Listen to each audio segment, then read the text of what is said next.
跟我回神捕营。你休想！恐怕由不得你。我不会瞎了吧？放心吧，滴上这个药水之后，马上就会好的。师妹。嗯。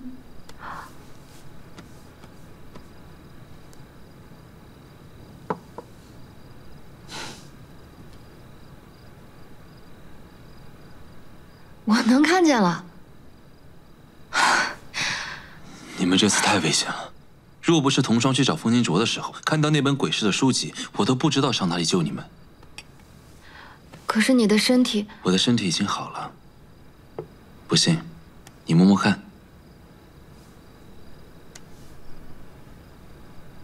是不是和常人的温度没什么差别？虽然我们没能拿到火柴，但我们至少知道它在什么人手里。 只要有了火柴，就有了解毒的希望。哎，对了，风仵作，我们在鬼市遇到的老头，你认识他吗？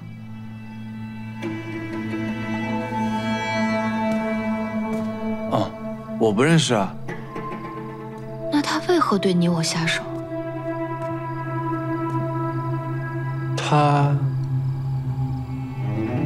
鬼市里面大多都是穷凶极恶的亡命徒。 动心起念之间皆为恶，所以他们做什么都不奇怪。哦，没错，他上来就想要你一只眼睛，一看就不是什么好人。师妹，你个虎娘们儿，敢用眼睛去换疯了吗？话虽如此，但他并不是真的想要我的眼睛。风仵作，你确定你当真不认识他？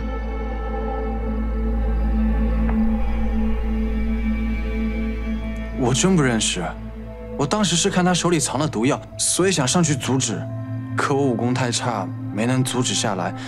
还好你们来得及时，不然我们今天……都怪我，不该带你去鬼市的。是我执意要去的，不怪你。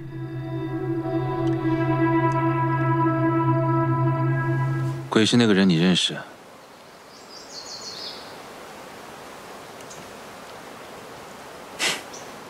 什么都瞒不过你。是你们独酒谷的人。他就是老臭虫，我师叔，杀我师父那个人。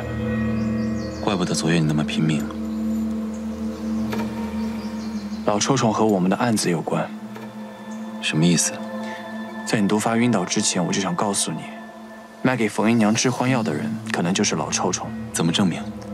我之所以知道赤金的存在，是因为我在阴阳册上面清楚地记得有他的记载。阴阳册，我师祖毕生所学都记录在阴阳册里。他临终前交给了我师父。他之所以杀我师父，就是为了抢那本阴阳册。可我师父早就把那本阴阳册交给了我，所以老臭虫才没有得逞。这么说，赤金和你们独绝谷有关？在后宗耀尸体里发现赤金的时候，我就怀疑和独绝谷有关。 但赤金的提炼过程异常复杂，非绝顶高手不可为。就算是我也练不出来。而独绝谷里，现如今只有老臭虫能够练得出来。那老臭虫很有可能跟夜煞有关。老臭虫这人坏透了，什么恶事都干得出。只可惜，昨晚被他跑了。只要他人还在京城，我们就有机会找到他。 你身份的事，不打算告诉他们吗？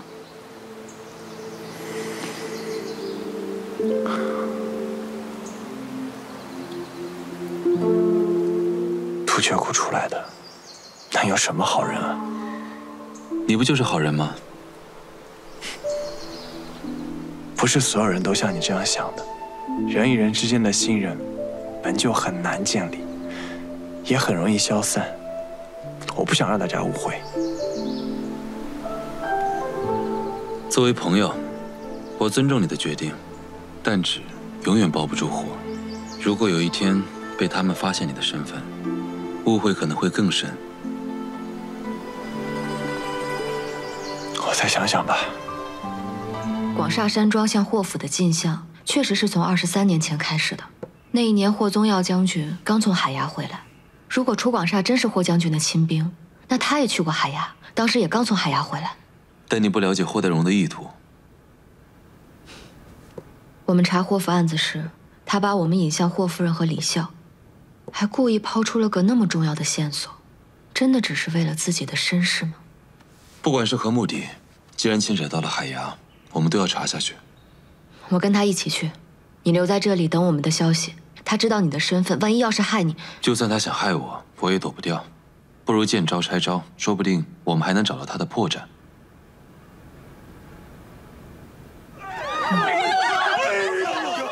神捕营班，退！神捕营班，退后，退后！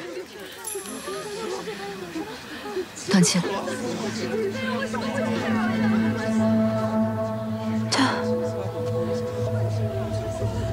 怎么了，霍小姐？他的死法和我父亲极像。楚庄主，楚庄主，神捕营在此，望诸位配合。所有人在山庄中安歇，在案情查明之前，不得踏出山庄半步。风金卓，你和童双赶紧带尸体去义庄验尸。师妹，我们3人在山庄里面搜，看有没有什么线索。验尸如何？疯子确实厉害，一眼就看出问题所在了。我在楚广厦胃里残留的丹药当中发现了大量的赤金，我怀疑那个所谓的仙丹就是毒的来源。但楚广厦中毒的情况和霍宗耀还有不一样的地方。有什么不一样？霍宗耀的赤金是被下在了他的养生茶里面，量小不易被发现。他服用了长达半年之久，才导致了慢性中毒。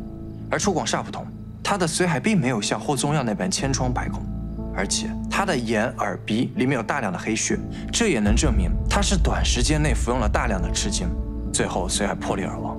也就是说，今天有人想要他的命。没错，我们刚查到楚广厦，楚广厦便死了，这一定不是巧合。可冯姨娘已经死了呀，那谁还能知道这赤金能够致幻杀人？谁还能有这样的毒药？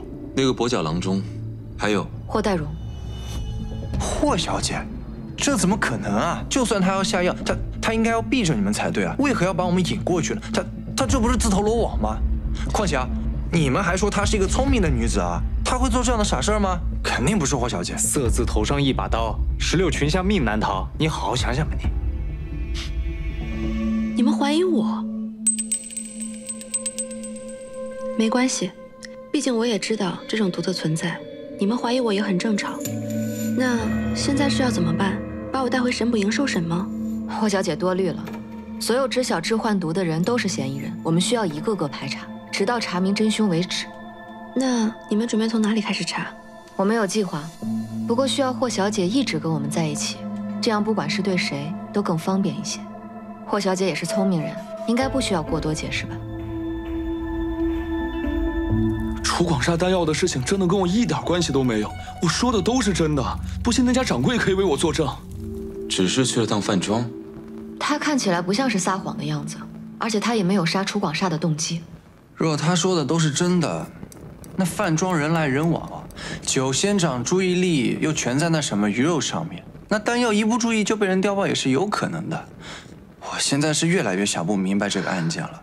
楚广厦和这个霍将军又是同袍，两个人莫名其妙的有这种钱财往来，先后死去，死因都一样的，真搞不明白。那不恰恰说明这2起案件的凶手很有可能是同一个人吗？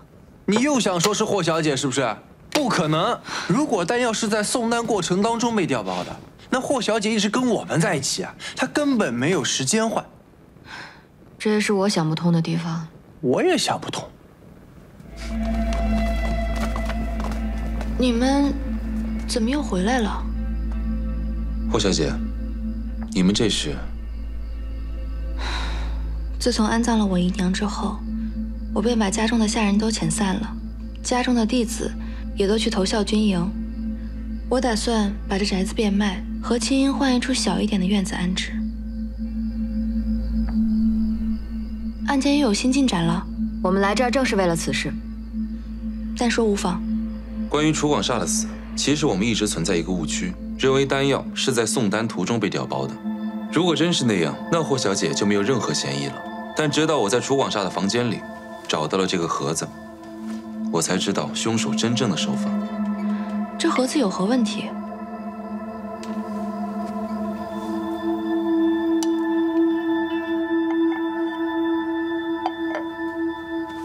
开它。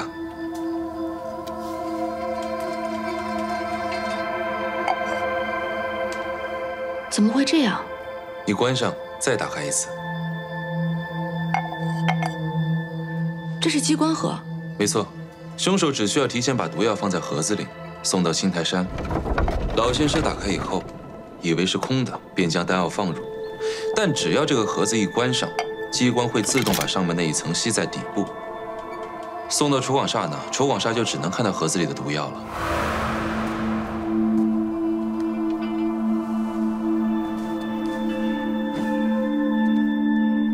也就是说，丹药在出炉的时候就已经被换掉了。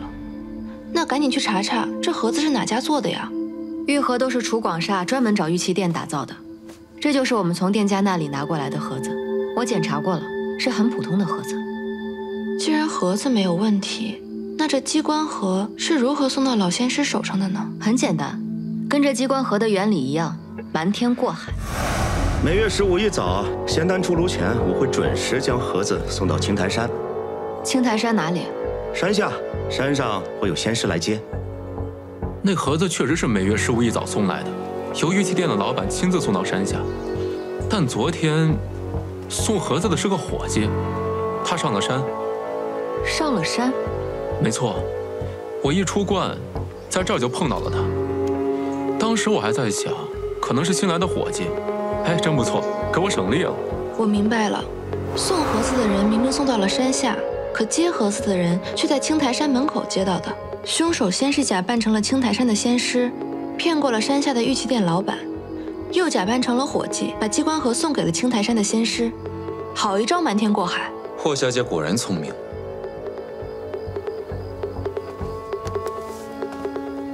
可就算知道了作案手法，也不能锁定凶手是谁啊。倒也未必。你知道凶手是谁了？霍小姐，你还要藏到什么时候？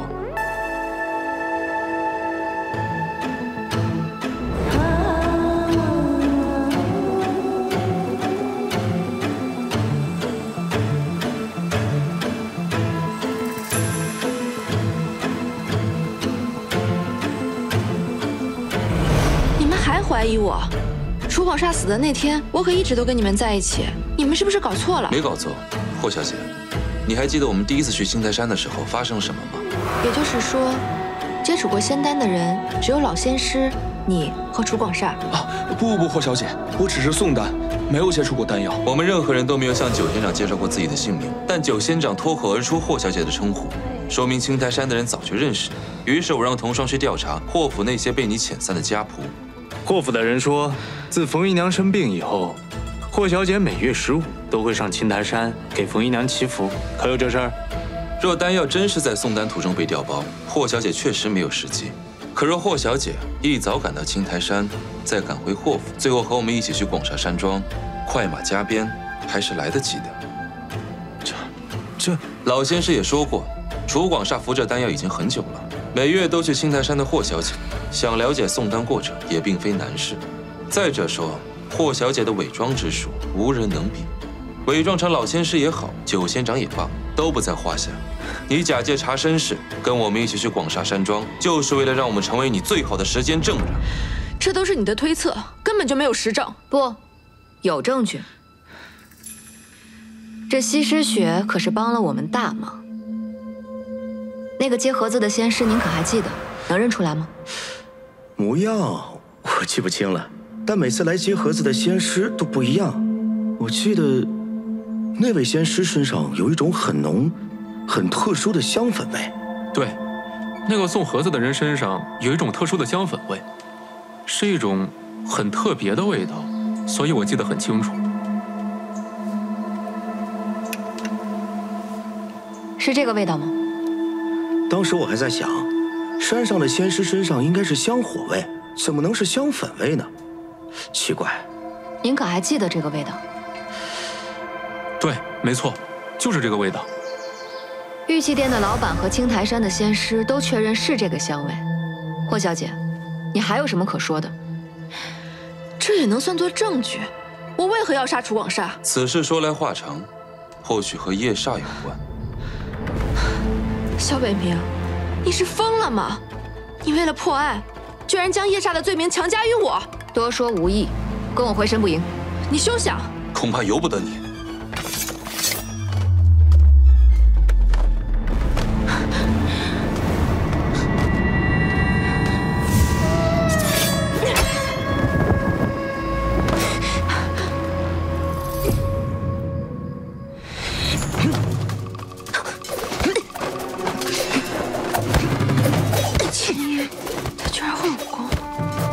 是你认识的丫鬟。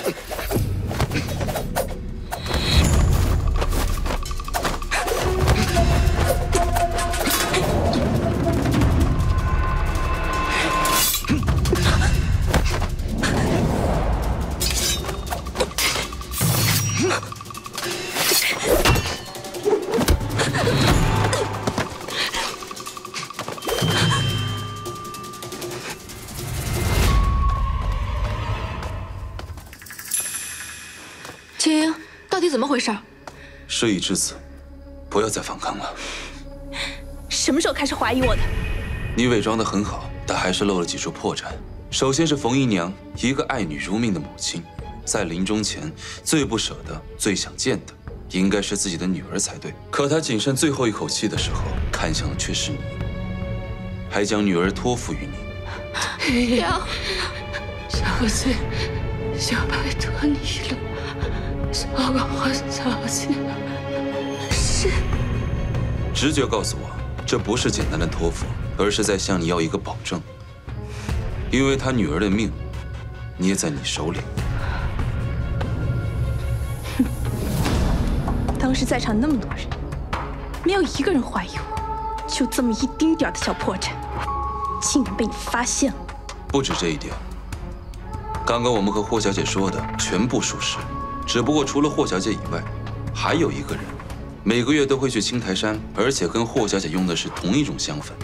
这个人就是一直在她身边，且不会引起任何人怀疑的丫鬟。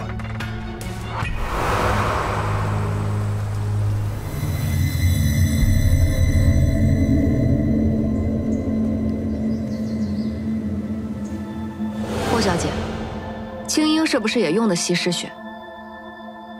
从小到大，我俩都共用装瓶。人会习惯自身味道而察觉不到变化。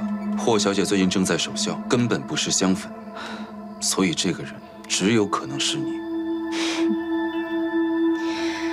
既然你们都知道了，那我也无话可说。不好！